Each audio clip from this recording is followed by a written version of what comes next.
All right. Good morning, everyone. We are live on Saturday. We have a special guest joining us. It was going to be Invest LYH, Chris with me, and Lindsay. Lynn does investing, but Frank, old guy REI, is here also to join us this morning. So, morning, everyone. Good morning. Good Yeah. So, morning. I've seen a lot of topics or a lot of videos on this topic, always through the years. And I think it's a great one to always discuss, especially where prices are for homes and rates are. But it's always a discussion if renting or buying a home is a better financial decision. So I know it's hard to find people that believe that renting is better. So I'm going to probably take that stance. But does one of you want to start maybe with your thoughts or where you're at on this or how you would recommend somebody moving first? Maybe Lynn, you can go first on your takes on this.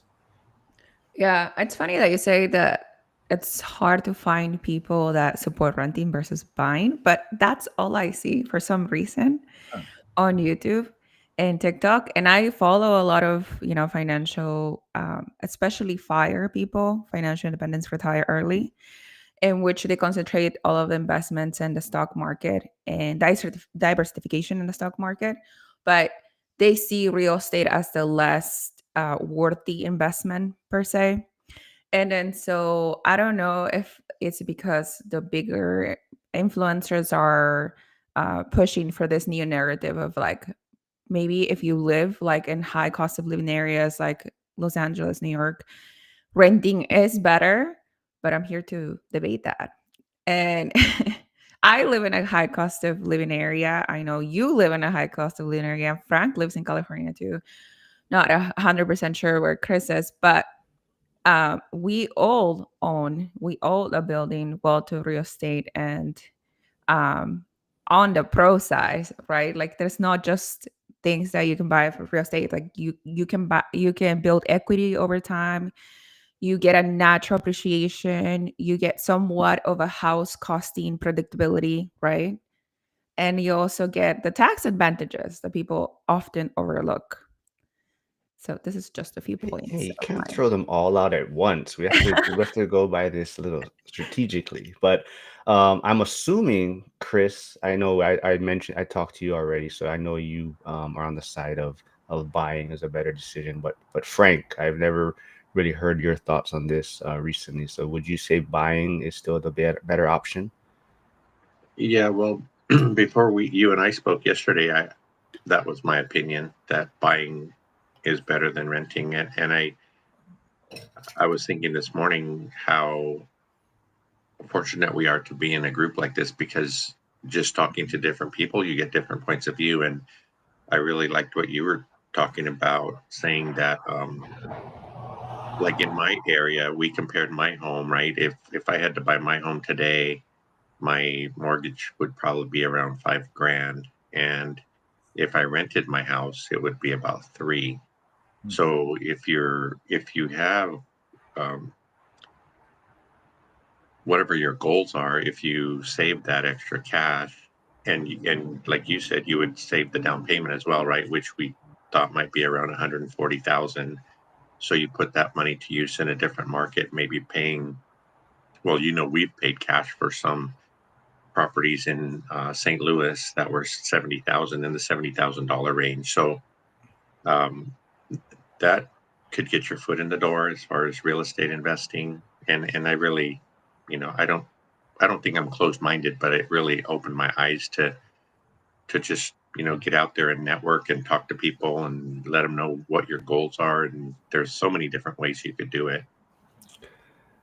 All right. So did I change your mind? Sounds like I may have changed your mind a little bit on this, but Yeah, actually, you did. And um, yeah, I think it was because like I said, I hadn't thought of it in a different point of view. I always talk about Cynthia and I being, well, we're at retirement age, right? So we're shooting for a goal of cash flow and things like that because of where we are in our journey. Um, and then you also talked about house hacking too. I don't think we're opposed to house hacking. If we Part of our goal is to sell our California home and take our equity somewhere else that we could live decently in retirement. So yeah, it's just getting all these different points of view and all the information, financial literacy that I talk about all the time and stuff like that has really helped us. I know. All right, before we let Chris come with his viewpoint, I just want to say good morning to a lot of people tuning in. I do see Dion here tuning in. I think he just went live, so thanks for jumping on over here, Dion. But we see Casey, who's also in a high cost of living area in California. We got Stan here tuning in. We got Big Val, Josh Burdick, Flavio. I saw Mikey here, who is in Hawaii, but maybe moving to Pittsburgh at some point in the near future. We got Deconstructing Dreams John tuning in. So hopefully you're resting up. Hopefully your eyes getting better. But yeah, so I think, that's the one thing I do want to reiterate, that this is not financial advice, but this is just kind of our opinions on maybe how we see things and maybe how we would help someone navigate through the market where it's at right now. But I think there's, like Frank's touching on today, there is a lot of different factors sometimes. Like, so house hacking, some people it is an option, some people it may not be. But we're trying to keep this on a even playing field. So let's just say maybe house hacking is not on the table for someone, right? So that we'll just say buying versus renting. And let's see before. Okay, so Chris, what is your stance on it then? For is buying or renting a home better currently in this market? Sure. For me, I just can only talk about myself. I think it is definitely buying, and I think that because I did live in Frisco, which is north of Dallas. It's, I mean, it changed over the last few years. When I was there, it wasn't as bad, but it was still considered a higher end market. But it's not California. I think California is its whole other animal. Um, so for us, we bought a house there, and then when we moved, we tried to rent it out, but it wasn't really going to cash flow, so we just sold it. And so I think that by having the asset is beneficial enough to always buy. However, I come from the Northeast, and in the Northeast, there is quite a bit of high dollar markets. And really, it comes down to people not being able to build. And if that's the case, and you have to stay there for a career, it is very difficult to purchase. Even just saving the down payment is very difficult. So I can see it from both sides, but as I currently am where I am right now, it's definitely buy is the best option. So Frank, I like how you kind of said maybe there were some things that you never thought of, So after we spoke, maybe you kind of looked at some things, and I think that's part of it, right? Is I think a lot of people don't look at the overall cost of purchasing a home or owning a home, right? That of home ownership. So there's a lot of hidden things there that people kind of overlook as far as what the overall cost is to having this home versus renting, right? And especially where, like I said, price and where rates are at right now, it's starting to, like, if you just look at it from a numbers standpoint, I think I would say it's safe to say that on paper, renting comes out ahead. I mean, have you guys recently ever just ran some calculations on the cost? Like, let's say if you, like Lynn, if you were to buy your home today at whatever price and rate it's at today, and considered, if renting and you're in that same home, let's say instead of buying that home you're in now, you're renting that home. Yeah, have you ever looked at like the actual cost difference? Yeah, I think it's about a $2,000 difference a month of renting. Like renting a house like this, exactly the same, would be something around the lines of $4,000. But owning right now with these rates would be somewhere north of 6,000. And then Chris, I know Frank, we kind of ran the numbers, right? But Chris, in your market, what would you probably be looking at? Like if you were to buy the current home you're in now at today's rate and price, and then compared to what you were to pay for rent in that home. I moved in here in 2023, so my rate is still in the sixes. So I would actually get a cheaper rate, I think, at this point than I did then. It's, again, I think it kind of, now I can go back to my previous home where I think we get to rent there. I think it's maybe like $2,000 a month, and I don't know what the mortgage would be, but our mortgage is significantly less than $2,000.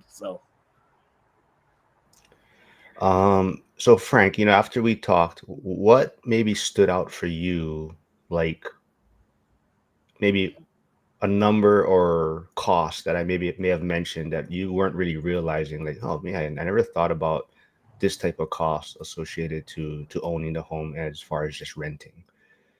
Yeah, well, a couple of things. The big one was obviously the cost of rent versus the cost of a mortgage, and then on top of that, being a homeowner, just the upkeep and maintenance. If you want to keep the home in good shape, you'd have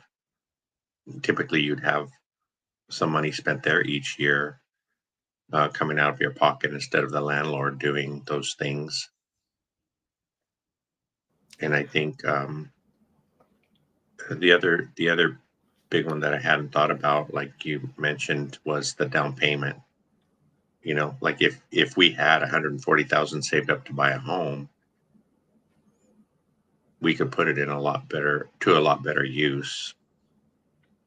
Down Yeah, and I payment. think another thing, I even watching some videos recently, which even just I even didn't pay attention to, but like sometimes, like I said, right, the down payment, you're thinking let's just say 20%, but then you're not even factoring in closing costs, right? So it's even more than that you have to have to purchase this home. And all of us that have rentals, right? So in our cash flow that we're generating, we're already holding reserves or capex expenses from that. But when you buy a home, you're not really thinking about that initially. Right. Also, like how much do I need for future capex expenses?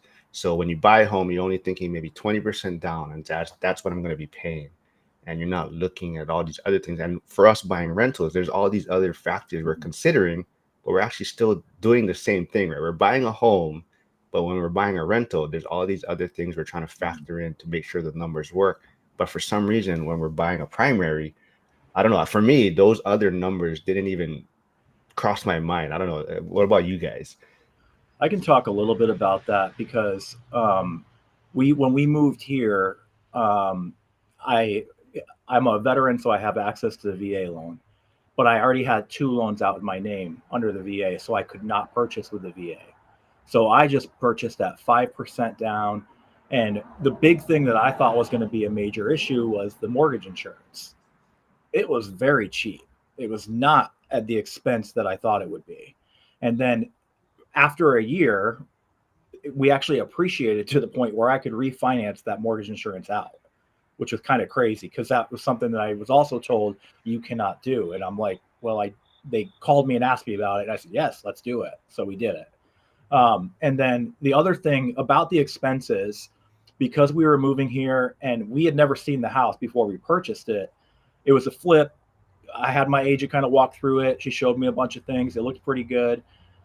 What we got was a home warranty. And I know a lot of people kind of discourage those. And in the rental space, I absolutely discourage those. But where I can go and shut off the water and say, we're not using that bathroom for 2 weeks until it gets fixed, I think it's an option that a lot of people who are looking to purchase, it might help them. I do want. Oh, let's see. Dion has a question. I'll get to Chester has some questions also, but as investors, a nicer car comes later when assets pay for it. Same with the primary house. So I think that's kind of where I wish I went down that thought process also, right? Before buying a primary home, right? I think that's a lot of times where people, and I see it in Hawaii, everyone wants to buy their kind of dream home right off the bat, right? And that's what they're looking for. So I think definitely if you have that mindset of a starter home in a sense, right? Or starting off smaller, and progressing your way up, that's definitely going to benefit you the most. But I definitely see a lot of, and being an agent, I feel like I see a lot of people that they're qualified for $1 million purchase. So they want to buy $1 million home, right? So when you try to reason with them, letting them know, maybe you should consider buying a home that's only 700,000 or 800,000 because you're not factoring in these other maintenance costs down the road, or you're at your max budget in a sense, right? And that's where I see a lot of the struggles that do come in is people, you're qualified for a million, so they want $1 million home. Yeah. I also want to talk about this like large down payment, 20% down to buy your primary, right? And I look around and I don't know anybody that has had a 20% down payment in their primary home. And I'm talking about friends, family, even people that I know online. I only know one person that's had, that's up and coming, young in their career that had 20% down payment. And like the majority of us, like we don't have trust funds. We don't have like equity build up from another house that we can move into this new house. Right. And everybody that I keep seeing online is like, well, you need like if you live in California, you need like 100K to like put down, 100 to 200K to put down. But reality of it is like only a few people have the capability to deploy that much cash at one point, and that's one, FHA, like VA, low down conventional mortgages come down. And if you do take FHA, for example, here in California, you do have to go to a class, and then they talk about reserves. They talk about uh, saving 6 months of reserves for the first time you have a mortgage. Like that's a requirement for you to have in the bank before you move on for FHA from California. They have assisted, down program assistance if you make below $70,000 per year. All of that, it's available. And then I feel like people don't talk about it. They don't, it's like dirty to talk about your money, dirty to talk about your savings, dirty to talk about your down payment or the interest that you got. And I think that's why I want to talk about it, because like, no, like this is how so and so got into house ownership. This is how I got into house ownership. And if I can actually just jump into that, because I had a story this week of a lady that I talked to who I work with. She's moving from one house to another. And I asked her, well, how much did you put down? And she's like, we put 5% down on the house they're selling. They're putting 25% down on the house they're buying. They're getting a larger house with a larger lot in a better area. And it's the exact story that you just mentioned in action. They did that for a few years with that low down payment, let the equity build, and now they're rolling it all into another property. And they have a growing family as well, so they're kind of expanding that as well. All right, I want to get to Chester's question, but before there's something on the top of my mind, and I don't want to lose train of thought. So, on your guys' point, though, let's say you do put down a low down payment, all right, and you're gonna have a higher payment monthly, and you're talking about equity buildup, but how much equity? And like you're saying, so let's say not a lot of people are mobile now, and they're not staying in their homes as long. So let's say you do put a low down payment and you move, let's say in 7 years you relocate or whatnot. How much equity do you think you can build though when you already put down a low down payment? Typically, most of the payment is going to be interest in the beginning of your amortized loan. Let's say you have, 3% average home price increase, right? Then you have to pay a transaction cost possibly if you're going to relocate, right? And then, so yes, you're building equity, but how much equity can be built up in that short time frame when a lot of it is interest payment only, right? At the beginning of the loan. And then you have to pay transaction costs when a lot of this money could be growing in the S&P 500 or something, or other asset classes, right? And you have the ability to be mobile, and typically your rent's going to be lower, right? So I think that's just a lot of things that I think people aren't considering when purchasing a home, right? But let's see, where was Chester's question? So on this point, I mean, I kind of just brought it up now, talking about selling your primary to possibly move to another location. So Frank, I know you're possibly looking at another, relocating at a certain time, but Chester's asking, are you looking to purchase any more rentals, right? So you who are in California, who's possibly moving to Washington at some point, do you think you're going to buy more rentals, or are you going to be focusing on more your transition to another area possibly? Well, I would have to say, well, since you got the Buc-ee's thing going, I've been looking at North Carolina. No, That's the way to go. I'm just kidding. But a couple of quick thoughts. You were talking about, and what Chris was talking about, his example of the people moving. I had a similar question for Dion about, if you're saving up for a down payment, for example, and you have to save for 5 or 7 years, by the time you save the 20% you thought you needed, it's not going to be worth that anymore. So is it the same? Is the equity going to build up?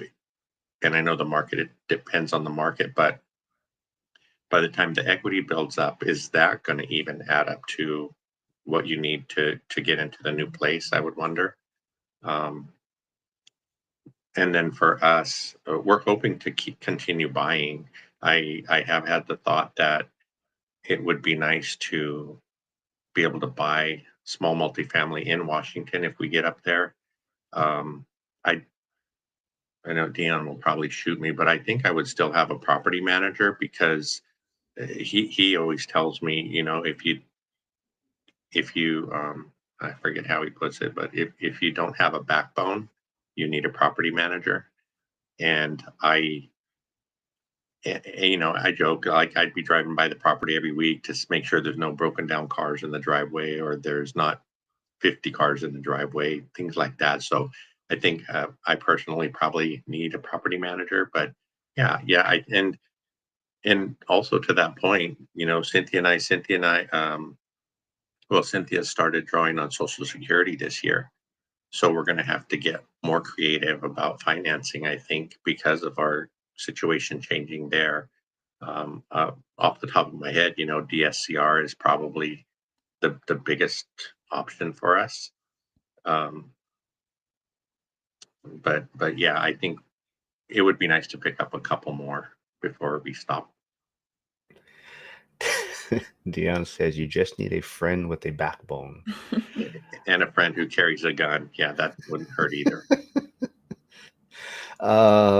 Where was Chester's other question? He has one for Chris. Are there any markets close to you that you might consider investing in that you're not already invested in? So, also to maybe bring everyone up to speed, Chris I'm not sure how much longer you mentioned you're going to be in Virginia, right? So you are considering moving. So same thing like you, like Frank, are you looking to still invest or purchase new investment properties, or are you trying to transition to figure out where the next, I guess maybe primary or house hack property is going to Sure. be? So if we do move we're contemplating a couple different places. We're probably going to house hack, and before we do that, we're probably going to get one more here. And I have about a year, maybe 2 years left on my program. A lot of the back end of my program depends on my writing. I have to go through a series of different writing things and publish a paper, and it's a lot of it depends on me. So if I can get that done quickly, then we can move quicker.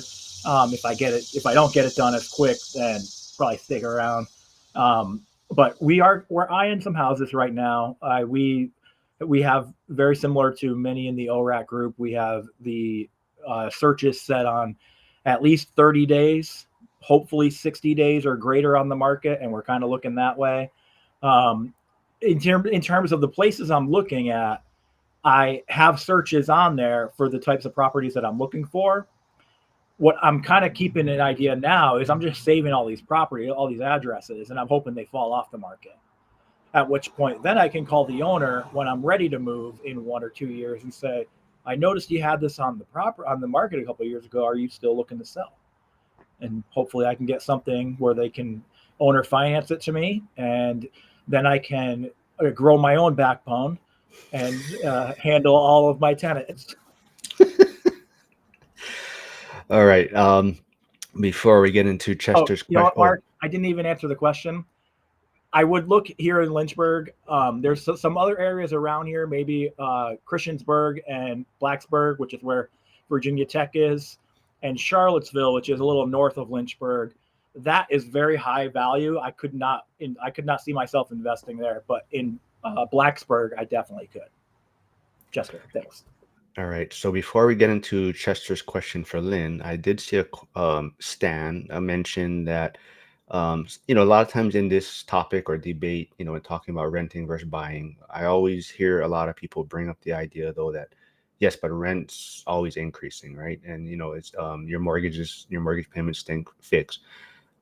I would, however, say the other side you also have to consider though is that yes, rent typically increases, but so does everything else with owning a house, right? So if you own a house, typically, as you see now today, insurance has been going up, property taxes are going up. If you have to maintain the home, all your maintenance costs are going up, whether it's your HVAC, your repairs, right? So as a renter, yes, your rent may be going up, but that is the most you're probably going to pay every month, right? You're not going to have to pay, and yet you're going to call a landlord if you have any repairs or whatnot, right? So I always hear that side of the rent going up, but no one ever mentions the cost of home ownership going up over those 10 years also, right? Whether your property taxes, insurance, you maintaining the property and whatnot, right? But Chester did have a question for Lynn. Says, are you considering scaling up your portfolio before the end of the year? I'm in the talks of buying an additional house in Gary, and that will be it for me because this ADU in LA is giving me like I'm dry on cash. So And if everyone, I was trying to get Jack on this morning because I did want to actually do a Gary and Pittsburgh recap meetup, in-person meetup with the both of them, but Jack was unfortunately unavailable. So we'll try to get that scheduled. But I heard it was both great meetups, great experiences. A lot of people got to connect. But I see Ike tuning in this morning. So good morning, Ike. I know he's in Kansas. He's working on his rehab. Hey, Sarah's here. Haven't seen you in a while, but thanks for tuning in. She says the only way I was able to afford a mortgage was using the Neighborhood Assistance Corporation of America. With no closing costs or PMI fixed rate below prime, I kept a strong emergency fund. Yeah. BuzzTune, Mikey, who went to Pittsburgh for Jack's meetup, says, I met all my tenants for the first time. All six of them were home on a weekday. We were laughing if I'm doing something wrong. So yeah, Mikey's questioning like, how are these my tenants home, in the daytime? But yeah, so as I mentioned earlier, Mikey loved Pittsburgh, so there is actually a possibility that he will be moving there if he can get the wife's blessing or on board or permission. But there, he's really considering it. He had a great time there. He loved the people and the cost of living and whatnot. So Mikey's definitely considering that. maybe it's closer to a flight to Japan from there. Is it? I don't Or is think it so. further? Yeah, No? no. But I think she's willing to check it out and see if it makes sense. Like I think Mikey's only concern was the winter months. Mhm. So I think the wife even did some research and she was kind of investigating the Japan winter months compared to Pittsburgh winter months. And supposedly, I guess maybe the area of Japan she lives in, the winters are more harsh there than Pittsburgh. So if that's the case, I mean that there's a good chance she'd be able to, They can you know, house hack. yeah. So I think that's the other idea too, right? Is because of the cost of homes there, Mikey would be able to house hack, and um, and that's the whole wrinkle in this renting versus buying, right? We're just comparing buying a primary home to live in and then renting or or renting a place, right? But the one thing that really sways things is if you have the ability to house hack, right? And that's why that is like Zuber mentioned, Dion mentioned, that's the cheat code to wealth, right? Is if you can house hack, eliminate a lot of your housing costs or your housing expense, then that's definitely the way to do it if it is possible, right? Um, let's see here. Hey, Jason, J6 says yes, Mikey is moving. Um, what about a Three Amigos of Phi Midwest cash flow tour? Ah, Yes, I'm right there on that. I would love to see that. ah. Chester says no. Pittsburgh is the opposite direction, Lynn. Yeah. See, so Jacek is the enforcer now in Pittsburgh. So Jacek went to the event, and Mikey said yes. Jacek is the enforcer. He's causing a ruckus up in Pittsburgh. So now, the one rent at a time school community is well known, I think, in Pittsburgh because of Jacek's doings over there. Let's see. Stan says a bit of sake will keep them warm in the winter months. But yeah, I mean, like I said, we kind of is there anything else you guys want to dig into from the buying a primary or renting? I mean, I think definitely with the rates and the cost of home currently at this current moment, I mean renting is to me clearly like the better option currently right now. But like I said, that's not considering house hacking and whatnot. But and Frank and I also talked about, but the one wrinkle and the one thing that will not make this work if you're renting probably is you have to invest that difference that you're saving, right? And I think that's where the struggle comes in, right? A lot of times, yes, you're going to save money by renting, but for a lot of people, they don't invest that difference. And that's where this whole plan falls apart, right? So you can rent, save it, put it in the S&P, put it in another asset class, start a business, whatnot, but you have to do something with that money to grow your wealth, right? But if you're saving money by renting and then just using it to buy the next toy or fund your travels, then that's where all of this kind of falls apart, right? So that's the one thing I would say about buying a home, though. It kind of forces you like a forced savings account, right? So I don't know. What's your guys' thoughts on that? Yeah, I agree that if you're telling me truly, like you're renting something and then you're saving because you're not buying, you're saving $2,000 a month, then and then you're putting that $2,000 to work either to start a business or to put it on stocks for the long term for your retirement accounts, whatever. And then you're going to be diligent about it and put those $2,000 away month after month, year after year. Yeah, you probably are going to be on a better, like on the better end of that bargain. But who do you know that do live at home, don't have housing costs, and they still don't save that money or put it away or start a business or put it into retirement accounts or invest in the stock market? I know a lot of people like that. And that's like where I hear like Graham and Stefan too, like just invest the rest. And I'm like, okay, yes, invest. But the majority of people don't have the discipline because majority of people also don't have the information. I was talking to Jared a while ago, and the whole notion of not getting into real estate early is because we're lazy. I'm like, I don't consider myself lazy, neither does Jared. We just didn't have the information, or we were ignorant of the information for years, right? Before we got into real estate or investing. And it's not because of laziness, it's because of like access as well. So that's why. Frank, any thoughts on that? Like, if you were saving money by renting, do you think you'd be just investing it? You think, In my younger, especially if you were yeah, younger, in much my younger. younger years, no. And I think we have talked before about how like the younger generations haven't suffered, right? And sometimes it's the parents' fault because we didn't want our kids to suffer, so we give them everything they want or just make things easy on them. But when I was growing up, my parents struggled all through my life, and I've said it, in some of my videos, they knew what they knew about money, and they did the best they could with that. And I guess unfortunately they passed that on to me. And until you get shocked into reality of having to go to a food pantry or something for groceries, or not having, well, I'm self-employed. Thankfully, there have only been a couple years throughout my career that I didn't have work. um, so those kinds of things change your mindset. I think investing in real estate in general is probably one of the, I guess, the furthest things from people's minds, when, especially younger, right? They talk about Bitcoin, they talk about all these fancy, easy ways to make money today. Um, People talk about the stock market, I think, even more than real estate.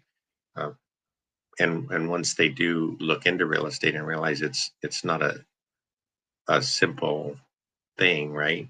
Dion and I joke all the time. If he had told me the first 5 years suck, I might not have started. But luckily, I got started before I met Dion, and so I had a little bit of that taste. And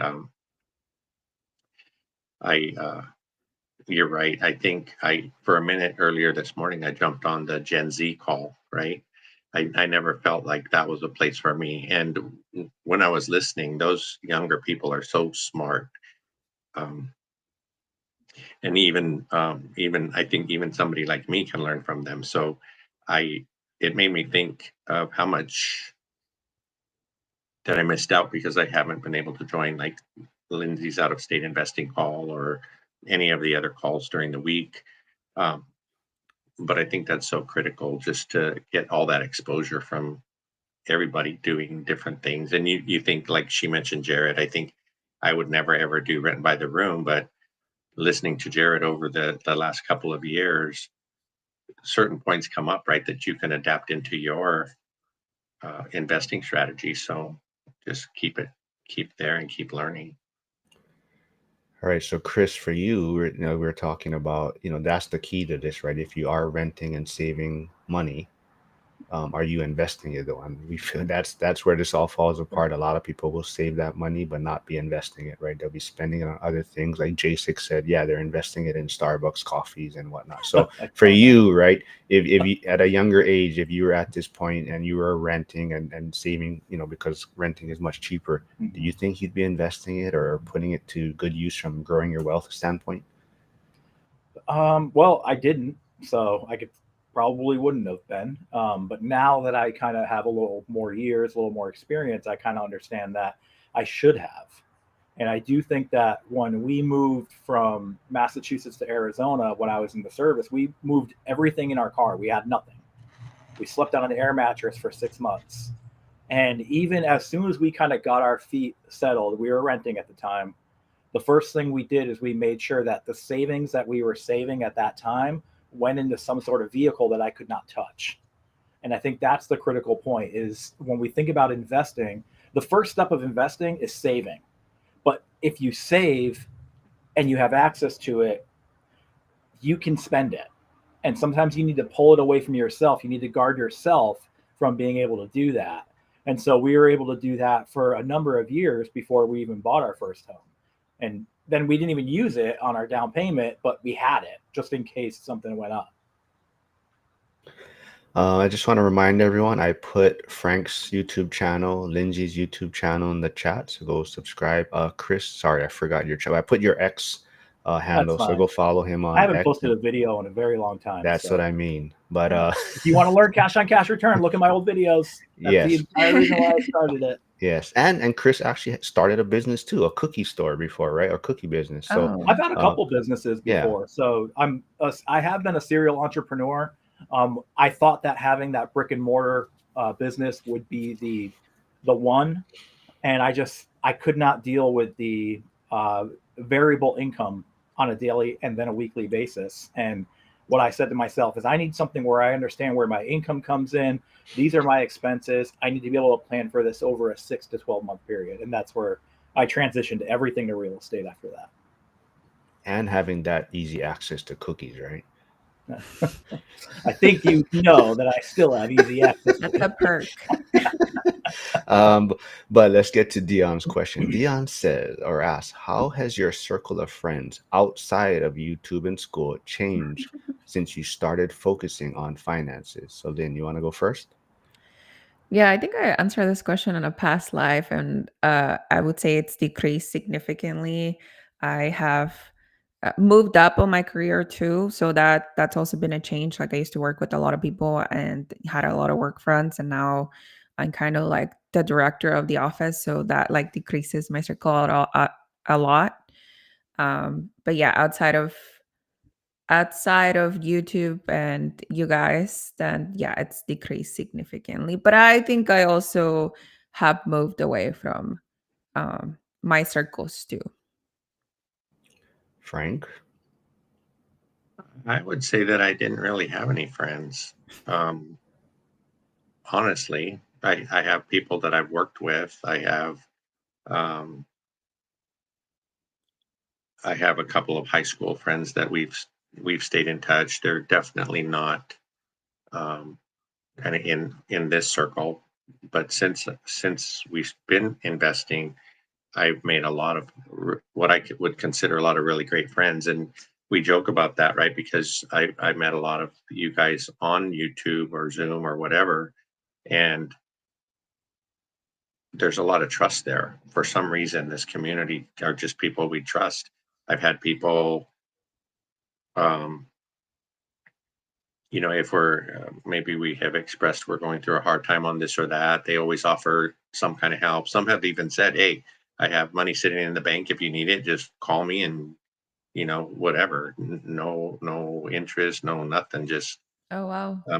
So that that's very rare in any other community that I can think of.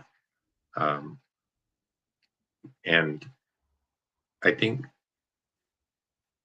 it's probably the same for Cynthia. She is very close to some of her family. I am not really too close to my family. Some of Most of them moved up to Oregon, um, and I guess I have to be careful what I put on my social media because they saw me flying over Oregon to go to Washington to help Dion, but I couldn't make a pit stop and see them, so I have to be careful now with that. But yeah, I think you guys are all great, and I mean that might sound kind of weird or sad or something, but um, we've talked before too. We don't really go anywhere. We like enjoy staying home together, and um, don't even like to travel. I think that shocked Lindsay when I told her that because she loves to travel. If and when we get to retire, we probably would just hang around home. So, All right, Chris, before you answer this part of it, Chester's asking, did you move from one side of the porch to the other? I saw the I house did. sign. I had to plug in. So, All right. So what about um, you? What about your friends or sure. circle of friends, Chris? Well, we moved around a lot. We've lived in several different states. We've lived out west, down south, and now we're in Virginia. So our circle of friends was relatively small to begin with. I would say that I've had a lot more lasting relationships with the ORAT team. Mark, I think you and I text more than I text people that I've known for years because we're always giving each other business about the football. But I also think Frank mentioned something that is something that young people need to understand, especially if you're young couples or young married people. You can enjoy time at your house. That can be normal. You do not always have to go out and spend money and do things with friends. You can just like sitting up and watching a TV show with your cats on a Friday night. That is normal. And I think that a lot of people they see these things that other people are doing and they're like, I got to get out there, I got to go do this. And it's a difficult catch 22 because one thing I heard a long time ago, which is very valuable, it's been very valuable in my life. You cannot have quality time without first having a quantity of time. And you have to be able to spend that time with those people that you're around in order to identify are we on the same path? And if we are, you got to give them that quantity of time so that that quality time will kind of come out of that. I love that. Yeah. Yes, we go back and forth about because we both have horrible fan or football teams right now. So, On the um, flip side of that, I gain a lot of friends from being involved in real estate and investing. You guys, like we have groups and calls and all of these different check-ins. So I don't feel like at a net I lost friends. that is true. I mean, a lot of you may know I've been out of work for a while now because of my shoulder. So, like I hate to say it, but I don't I don't miss going into the firehouse, and I don't, like I mean, I still care about those guys, but I mean,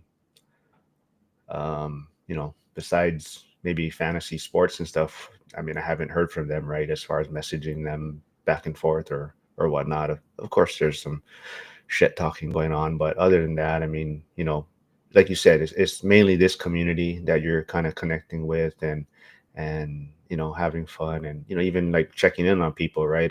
Like John, I don't know if he's still here, deconstructing dreams.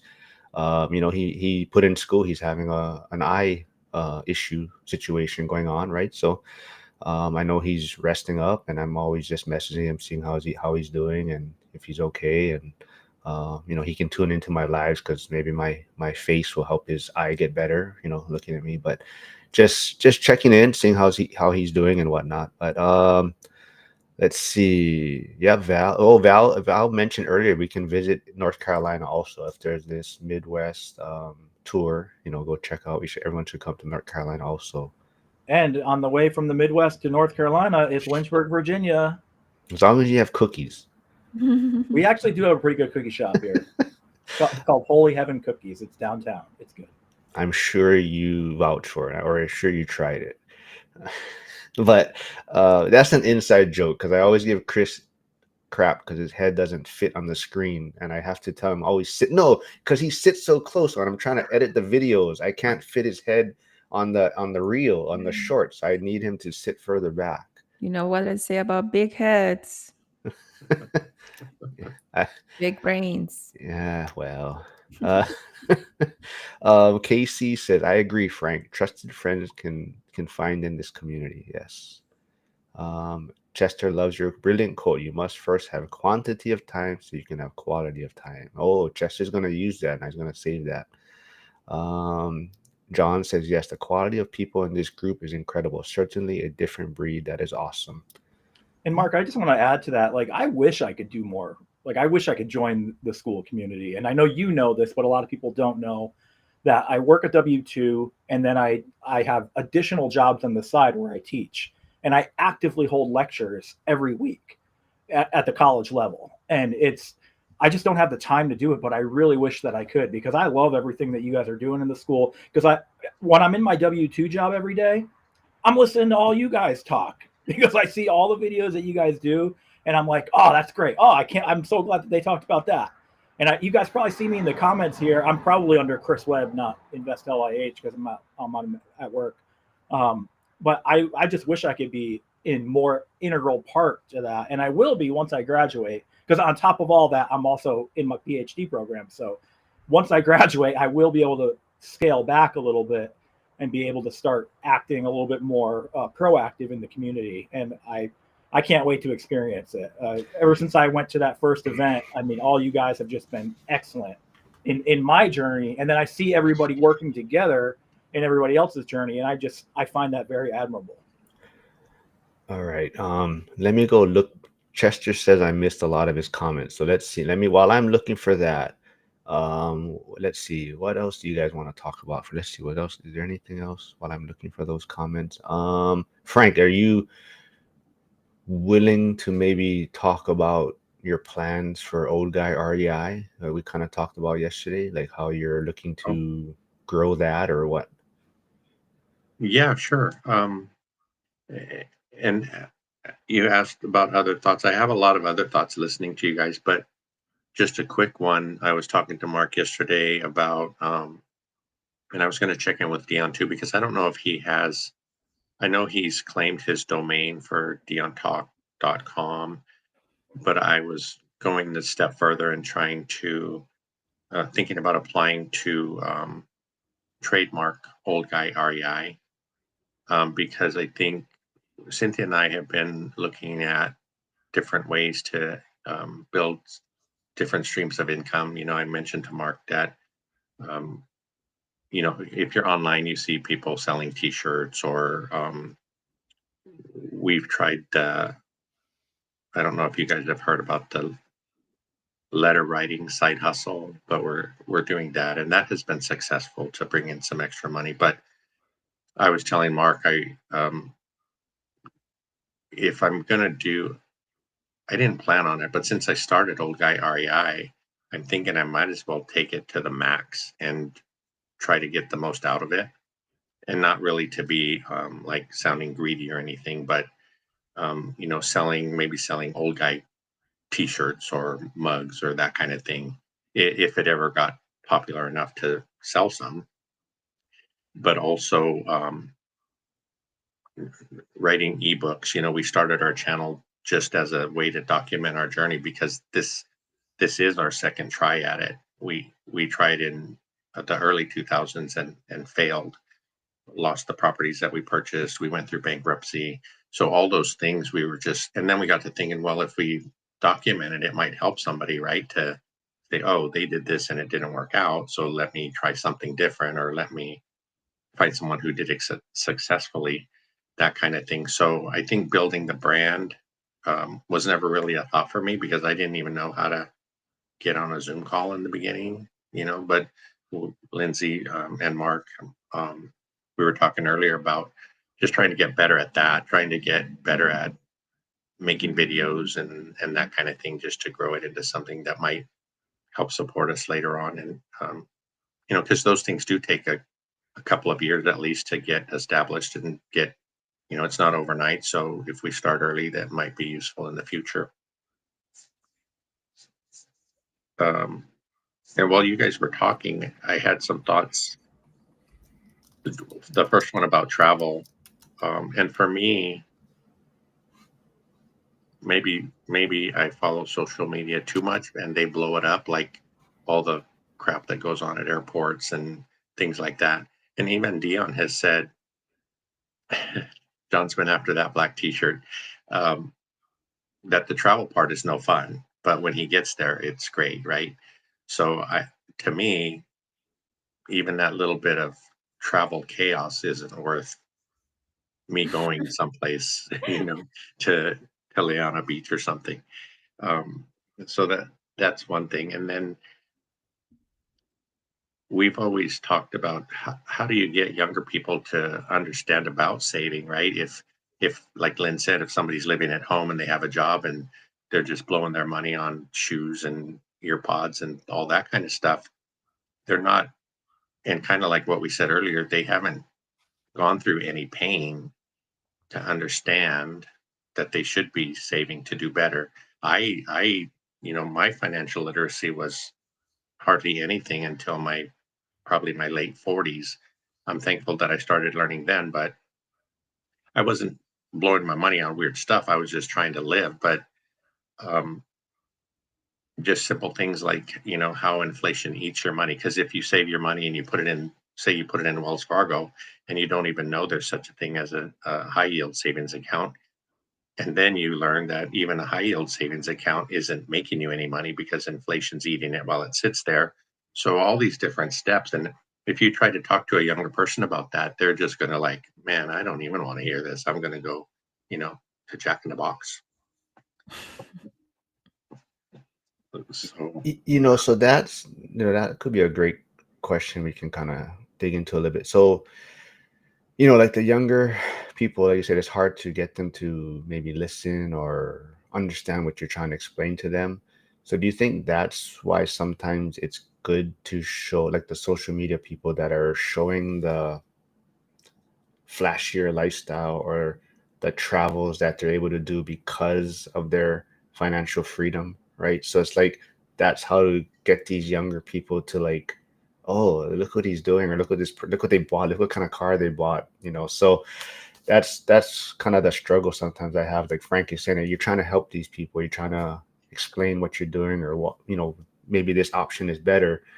But when they see you driving around a paid off vehicle, an older vehicle, maybe not a new, in their minds, they're looking at you like, why am I going to listen to you when you're driving this older vehicle in a sense, right? So I don't know. You guys ever thought about that?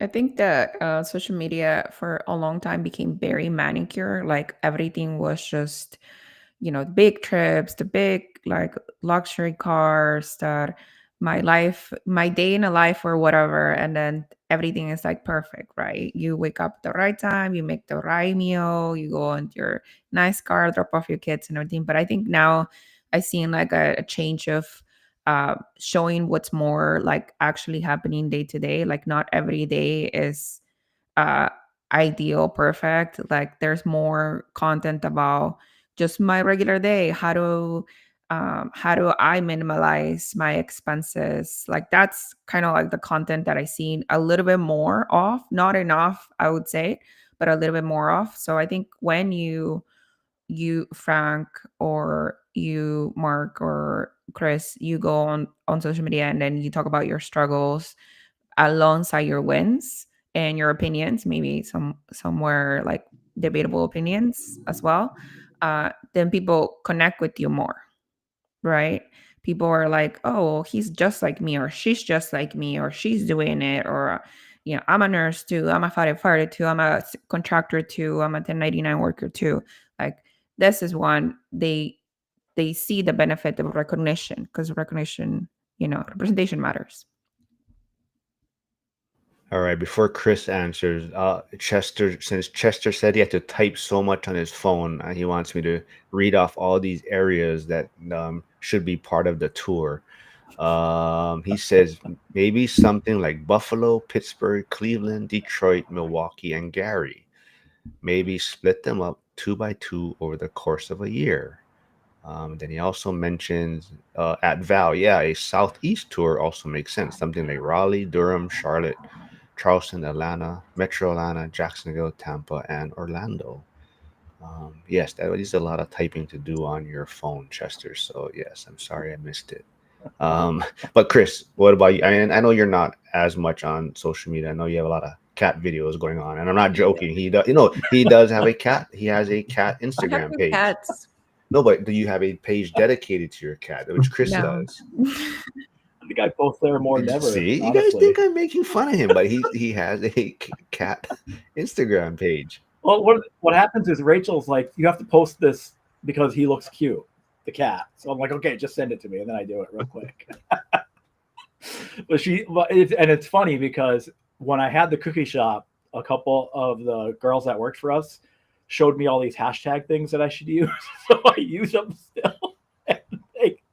I get a lot of reach. So Okay, but so on that Oh, point man. too, though, do you guys ever feel frustrated when cat videos maybe are getting more viewership than your video that you put out there that you think is like I'm putting out this great information on something related to real estate or finance or what, and this person's cat just walking around gets 1 million views or something? No, cats are cute. Maybe you should start showing the nice things you buy your cat because you have real estate. Maybe All right. because I have a lady that works with me, and the cat trees we have, she calls them cat condos. She calls them because your cats even have real estate. Yeah. Let's man. see. But I'll go back real quick and mention that with we were talking about the videos and saving. Is that correct? Right.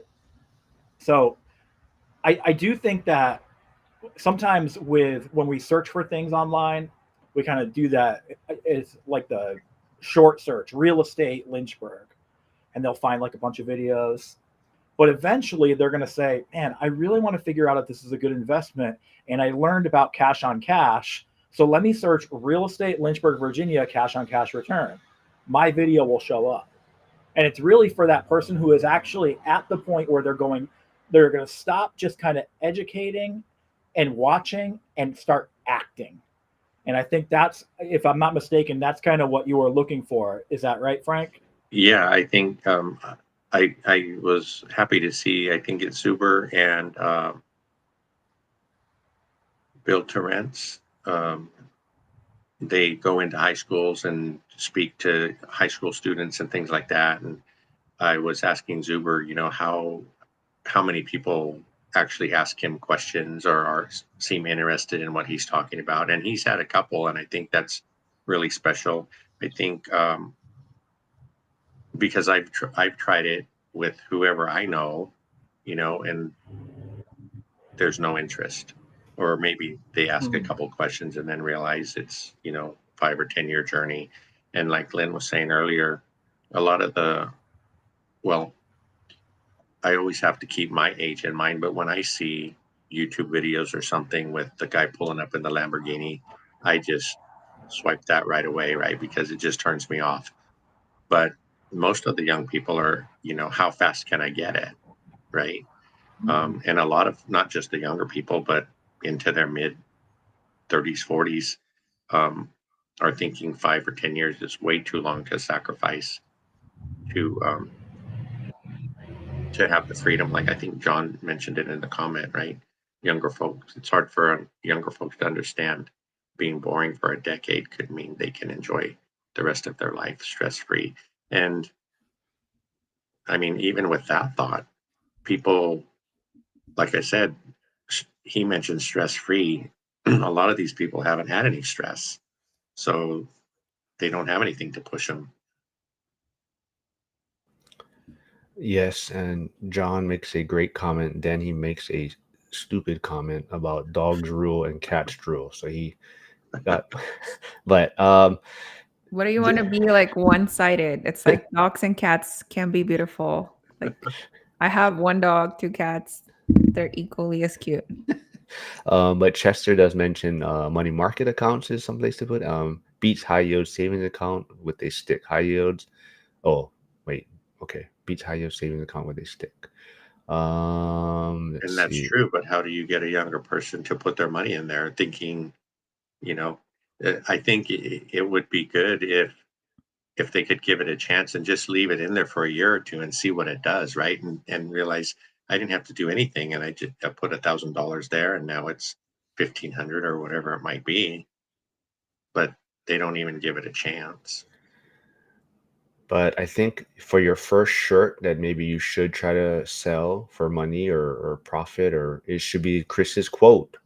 Get that on a shirt, and it seems like you'll get a lot of people that are interested in purchasing something like that. But you got to have black, according to John. Yeah, I yeah. gotta say the social media did work for me because I like I said in the past, I'm an immigrant. I don't have anybody that's investing or like had a real estate advising me or anything. So everything that I learned was through social media. Like when I became in the point of my life in which my income was paying for my all of my expenses and then I have money left over, then I was just like, okay, what do I do with this money? What's the smart way? So like, what do I do? I like went on Instagram or YouTube, like how do people invest money? How do rich people invest money? How do you grow it and end up in fire, then end up in real estate and then, end up consuming this type of content. So But I think, Lynn, you're different because of where you came from. You already saw all the struggles. But if you think of a young person here in the States, like I said, I mean, we don't plan on spoiling our kids, right? But unintentionally, we do spoil them because of what we went through. I certainly didn't have come from a place like you did, from what you've described to us in other meetings. But we had enough struggles, and even then, it took me quite a while to figure out that I was not doing it correctly.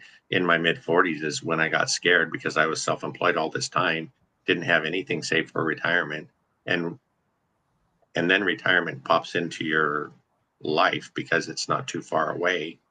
So that scared me into reality and scared me into action. And I'm thankful for social media too, because that's where we found Bigger Pockets, we found Zuber, we found all of you guys that way, and our lives are way much better for that. I think a lot of people tuning in already know, Frank will be in Vegas. Lynn's going to be in Vegas for the ORAD event. Chris, will you be there? I will. Rachel will be with me. And you were there year one, right? But I not was there last, year yeah, one. not last year, which I remind you of every time you're on. I know you do. I'm probably gonna have a card on a seat. This is for year one and year 3 guests only. Chris Webb. John said, allergic to cats, so I've never liked them. Great for outside on a ranch, though. Okay. Hey, Jason's here. Good morning, man. Yeah. Anything else you guys want to dig into? I think the one thing hopefully people got away from this is really, I think there's a lot of times they don't look at the overall factors, right? And like we said, this is typically not, we're trying to debate this or talk about this not with house hacking being part of the equation. But I think we all would agree though, if you have the ability to house hack, definitely that would be the route to get started or go. But sometimes, you got to really run all the numbers. And I think, especially in today's world that we live in, renting and the flexibility is very important now, right? Like we talk about, even taking different jobs if a job pays more, right? So sometimes that might mean in a different state possibly, right? So I think part of that is renting is a more attractive option than before in a sense, but definitely you got to run all the numbers and what fits your lifestyle. But sometimes people don't get caught up in that whole renting is just throwing your money away, right? I think sometimes people just get kind of I don't know if brainwashed is the right way to put it, but they're just told, if you rent, you're throwing your money away, right? But really there is some benefits to it, but you just got to see what fits your lifestyle best, right? There is Um, some talks of like the United States moving more towards an European country in which majority of European countries are renter, like more so than owning, and then the States we still have like 60% ownership or 40% people are renting. And so if we are moving towards a renter country more so, then this is the time for you guys to think about your future and ownership. If it's going to be more coveted in the future, then that means it's only going to increase more in value. And then people like us that are real estate owners, your wealth is going to increase also if that's the trend.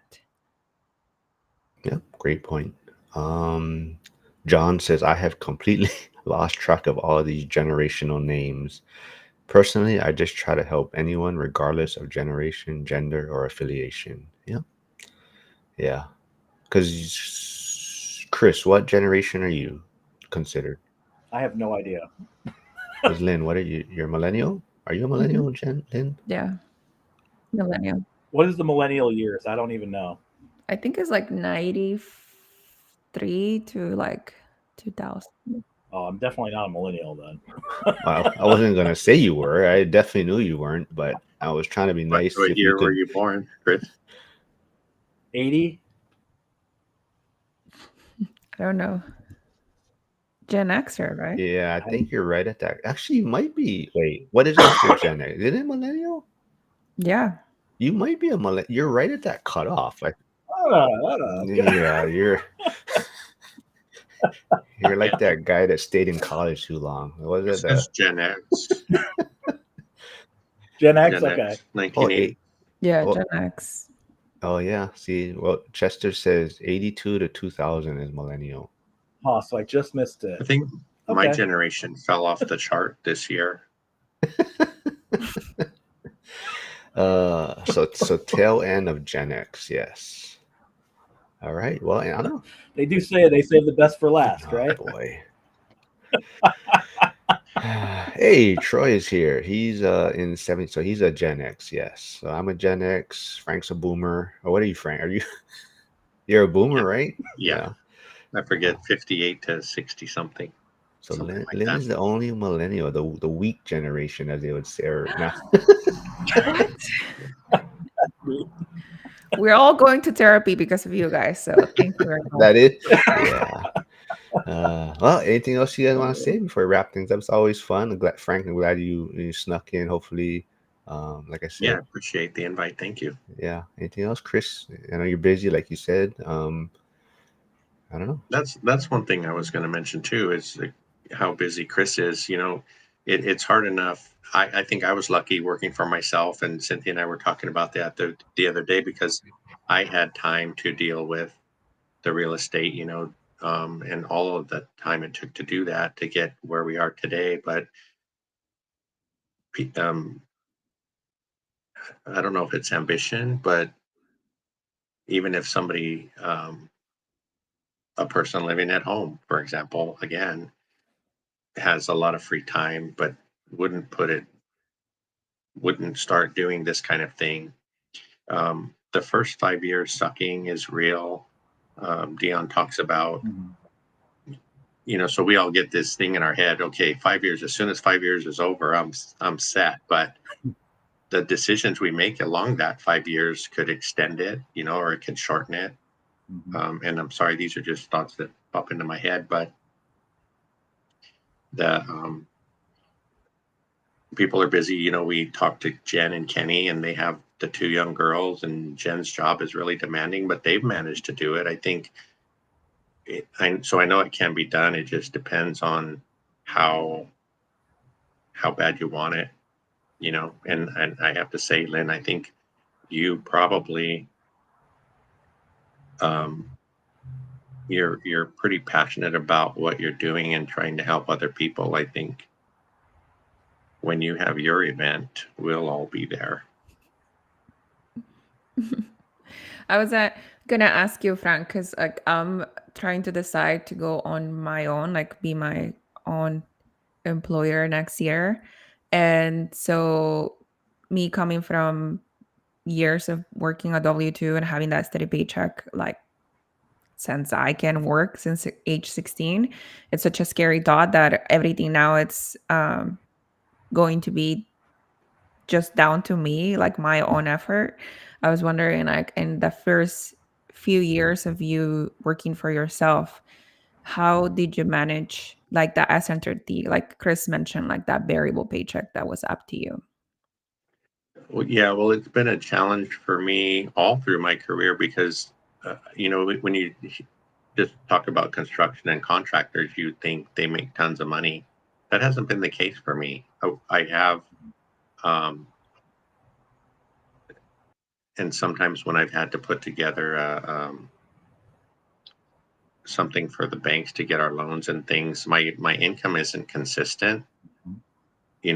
So I might have a few months where I make, say, $5,000 a month, and then get a really big job and I make 30,000 for that job. So the whole year I have a number, but I couldn't tell them.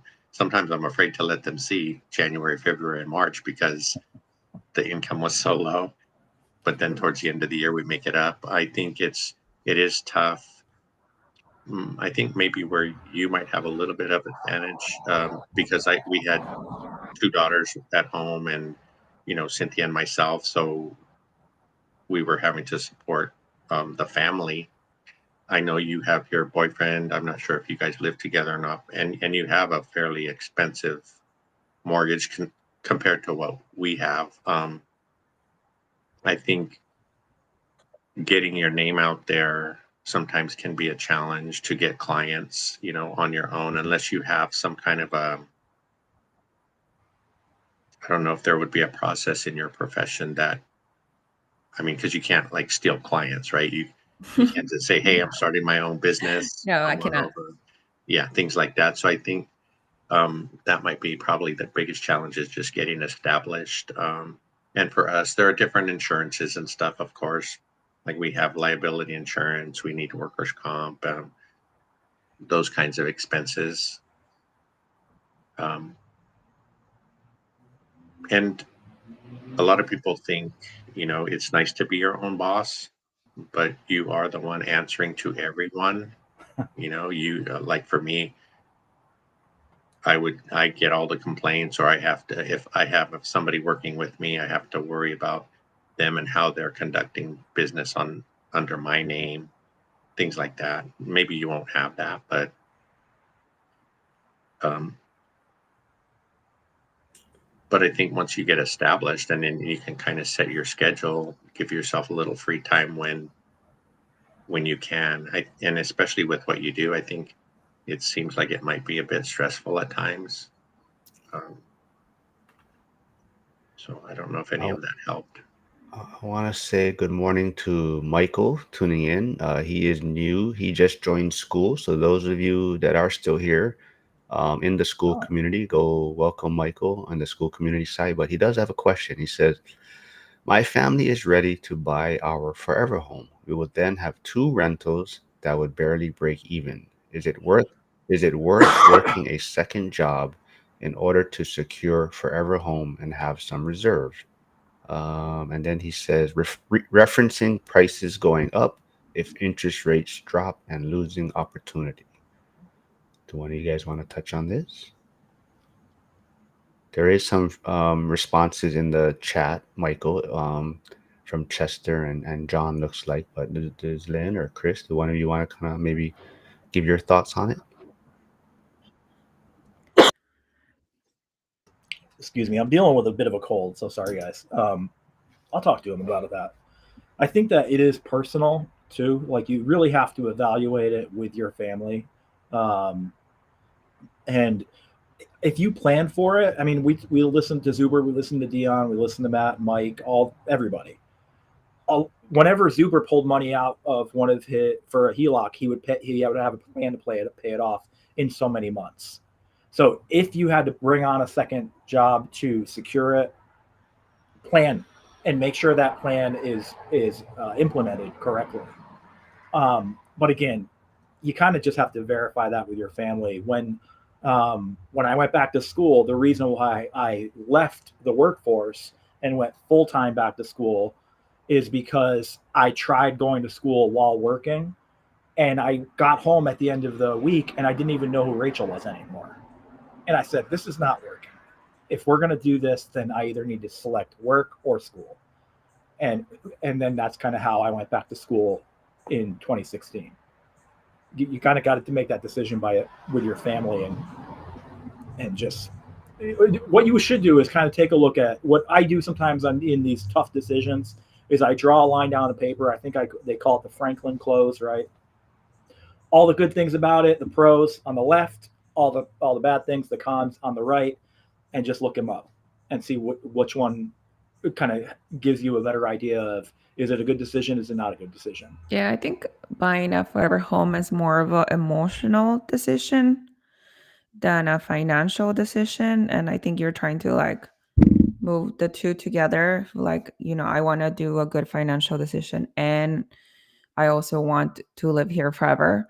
Um, I think that you have to weigh off what you're willing to give up for that, like level of comfortability. If it is going to make you and your family happy and it's worth that second job and you're not going to be burned out after 2 years, or you're going to be burned out but happy, then that should have more of a like priority and your decision making.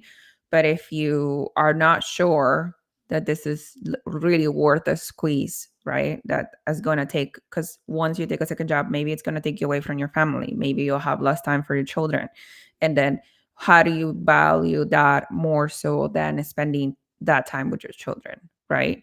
Then I'm not 100% sure. That would be like a you question more so. I think that the most valuable things is probably for me quality time with your family, but I could be wrong. That could be different in your case.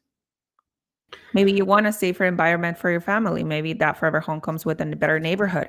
That has weight, right? Yeah. So Michael, if I think that would be actually a great question you can also post as your introduction in school. Put that question in there, and I'm sure you'll get a good amount of feedback on it and different perspectives. But yeah, we'll wrap things up pretty soon. I just want to go over the last few. So Chester does say the trick is to shorten the hockey stick blade length of investing, increase income, lower expenses, and invest the difference. Um, John says a forever home is rarely actually forever. It doesn't have to be perfect. In fact, it is often better to get a fixer and work on it while you live there. Then you can flip it, rent it, or burr it. Ike brings up a great point that we kind of touched on it too. So as someone who might maybe consider renting as the better option, right? Or even people that are buying a home, sometimes they don't factor this in though, right? But he says an important factor in the discussion is also how handy a renter or someone might be, right? Like he has a couple of tenants that can't fix or repair anything. If they owned a home and called a handyman out for this, it's expensive, right? So sometimes, if you were to buy a home, now you got to decide, do I call a handyman to get this fixed so I can spend time with my family? Maybe there's a barbecue on the weekend, right? So I got to decide, am I going to fix this or attend the barbecue? Now, if you call someone out, right, it's going to cost more money. If you try to work on it, you're taking away time from family, right? So there's all these little things that I think it is factoring into, buying or renting.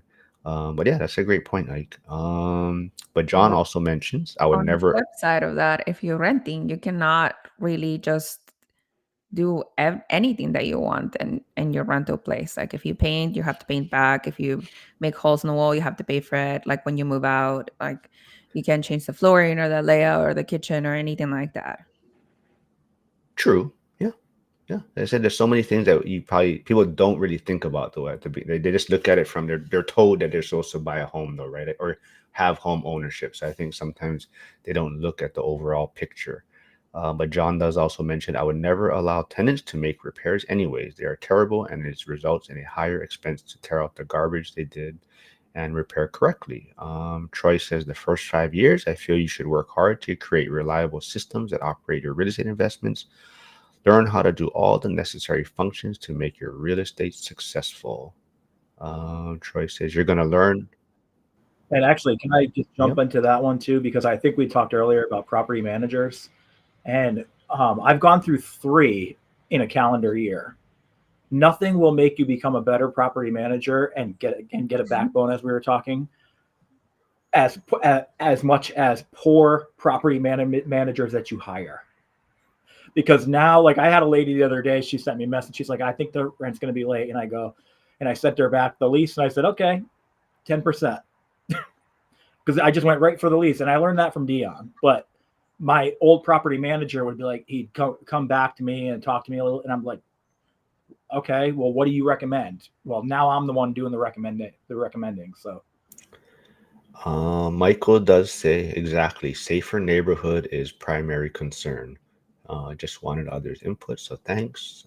Troy says, Lindsay, I struggle with that so much because I'm at the point of repositioning myself to be able to do real estate full time. That means starting a handyman business on the side, but I worry about that. Sacrificing time with family to do so. Yeah. And it, Michael, it yeah. sounds like Lindsay has a pretty heavy workload to begin with, but yeah, that's another thing. If you go out on your own, seems like that might intensify a little bit, at least for a while, while you get your self established. And I was back to Michael's question. He mentioned reserves, and I think to me that's the most important thing he said was to have good reserves. And you guys all know that we went through all of our reserves, even though we thought we had enough. So that could knock you out of the game really easy if you don't have enough. And like John said, a forever home. I wonder how not that it really matters too much, but what Michael's age is, because like if somebody's in their 30s and they're thinking they're forever home, that might not really be a forever home, right? Because when you're 35, things change, or 40 or 45, things change. So it it's going to be just a transitional home in the end. All great points. Old wise Grand Poobah. But yeah, yeah, we can wrap things up. Anything else? Any final words you guys want to say then before? I think this was a fun one. Just for Troy, I think like with what we struggle is in yeah, yes, we're asking for advice and we're telling us their struggle, but it's also confidence in ourselves because we, when we do become contractors, like Frank says, like everything comes down to us and we have to believe that we're capable enough to make us successful. And we have done so in other parts of our life, right? Working at W2, doing real estate investing, like creating a family. I'm sure Troy has family, like all of those things. So we would put just as much effort, but it is the scary part of like just trusting us and the level of work we can put in as well. and I'll add to that for you guys. If you're thinking about going into business and you're talking about trusting yourself, you also have to trust yourself. If you realize that after you made the decision, was it the right decision? I remember sitting there in front of the oven saying, we should not have done this. And we had to make the decision to transition away from the cookie shop. And that takes, you don't get any glory for doing that, but it's okay to do. Yeah, and also I think we need to have a pretty thick skin. Our careers or whatever we do for a living is very different with the people that are on here. But like for me, it was hard the first time a customer said they didn't like something I did, right? Like they thought I did it wrong or whatever. And it took me a long time to be confident in what I was doing because I never really was able to compare my work to, say, other contractors or things like that. Um, I was lucky earlier on in my career because I had some clients that I let them know I've never done that before. And they're like, well, we're okay if you want to try it. So I learned a ton that way, but it, it stings a little bit, even if because you're thinking you're doing a great job. And then all of a sudden somebody doesn't think you're doing a great job and they let you know it. And then you go home and lick your wounds and come back and try and do it better the next time. Or they put it on Google. I hate Yelp. I hate for sure. People try to get me enlisted in Yelp and other things like that all the time. But and even if you're doing a great job and you just get a bad client, right, and they could really mess things up for you by putting a bad review on there. Mhm. Well, there's a lot of people tuning in right when we're wrapping up, but I do want to say what's up to Lars. Brandon's here. If anyone doesn't know, Brandon will be speaking at the ORAT event in February. He is build to rent tech or build to rent investing actually now. But yes, I would tell you go subscribe to his channel, but he's catching up to me quickly, so I'm not going to put his link there. But no, but I think he just hit 1,000 subscribers. But if you haven't, I'll try and look for it real quick. But if you haven't, go check out Brandon's channel. He just put out a good video about I think it was the 3 economies, I believe was his most recent one. But go check that out and subscribe. Michael does want to say, though, he's 35 years old, moving closer to work and school system neighborhood we want for the kids. He says, thanks again. Yeah, so Michael, if you are still here, I definitely think that'd be a great question to put in school, and I'm sure you'll get a good amount of feedback. And yes, Brandon says, hey, well, yeah, same thing with me and Chris, me and Brandon, we text, we go back and forth. So that's what's great about the community. But you know what, actually, I do, before we wrap things up, maybe a quick response from Chris. I don't know if you've been following the Ryan Pineda kind of Zuber, the one rental at a time strategy is dead. You also, though, are an entrepreneur, like you said, you had your own business.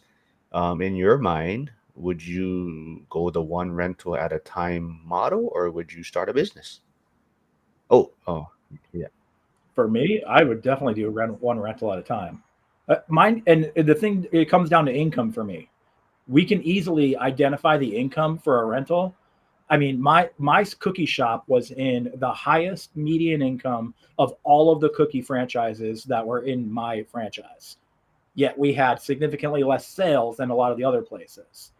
So just because you kind of do some analysis on the front end in a business, sometimes things change. I mean, there's just different tastes and preferences all around the country. Little did I know that Cheyenne, Wyoming had significantly higher sales, even though their median income was like half of what Frisco's was. And the only reason is because there was only one cookie shop there. All right. Yeah. So everyone, this was a fun one. I did find Brandon's channel. So there is Build to Rent's channel. So go subscribe. Like I said, he just hit 1,000. So he's putting a lot of good stuff out there. Dion says I want to make sure my cat everyone, I'll next, you know what, next time I'm gonna get instead of Chris's X channel, I'm gonna have his cat Instagram page, so you guys can go follow that. But Dion does the cat's channel name or Instagram? It's Batcat US. Yeah, there was a cat in my neighborhood, and she had kittens, and he was the only one that let me pet him. And we took him in 2 weeks before we moved to Texas. And he's so funny. He's terrified of everybody who comes through the door. He only hangs out with Rachel and me, but he's my boy. Dion says you will be alive in 5 years. Start eating like it. Well, I will keep my comment to myself with you, Chris. But Lars says people saying one rental at a time is dead would change their tune when rates drop and prices take off again. Yes. Yeah, everyone, thanks for tuning in. That's a fun panel we had on. Everyone have a great weekend. I will be back Monday live streaming with Justin Cambra. So everyone tune in on Monday, but have a good weekend.